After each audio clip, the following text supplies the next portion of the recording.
नमस्कार आदाब, न्यू विदर्भ स्वदेशी न्यूजमध्ये आपले सर्वांचे स्वागत। खामगाव प्रतिनिधी अल्तमश खान यांची रिपोर्ट। विठुरायाच्या दर्शनाला निघालेल्या भाविकांचे हाल, खामगाव रेल्वे स्थानकावरील कॅन्टीन बंद।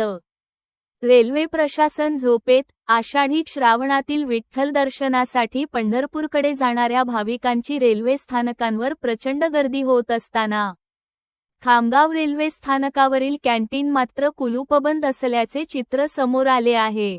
हजारो भाविक, महिला, ज्येष्ठ नागरिक आणि लहान मुलांना पिण्याचे पाणी, चहा, नाश्ता व इतर अत्यावश्यक सुविधांसाठी अक्षरशः भटकंती करावी लागत असून रेल्वे प्रशासनाच्या निष्क्रिय कारभाराबद्दल संताप व्यक्त केला जात आहे। विठुरायाच्या दर्शनासाठी दूरदूरहून आलेले भाविक रेल्वेची वाट पाहत तासनतास स्थानकावर थांबतात। मात्र प्रवाशांच्या सेवेसाठी उभारण्यात आलेले कॅन्टीन बंद असल्याने त्याचा कोणालाही उपयोग होत नसल्याचे दिसून येत आहे।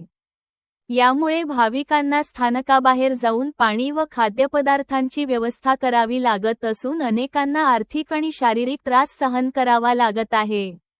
प्रवाशांच्या सुविधेसाठी उभारलेले कॅन्टीन जर बंदच ठेवायचे असेल तर त्याचा उपयोग काय, असा संतप्त सवाल नागरिक आणि भाविकांकडून उपस्थित केला जात आहे। यात्रेच्या गर्दीच्या काळातही मूलभूत सुविधा उपलब्ध नसणे ही अत्यंत गंभीर बाब असल्याचे मत प्रवाशांनी व्यक्त केले। स्थानिक नागरिकांनी रेल्वे प्रशासनाकडे तातडीने कॅन्टीन सुरू करण्याची, स्वच्छ पिण्याच्या पाण्याची कायमस्वरूपी व्यवस्था करण्याची आणि यात्रेच्या काळात अतिरिक्त सुविधा उपलब्ध करून देण्याची जोरदार मागणी केली आहे।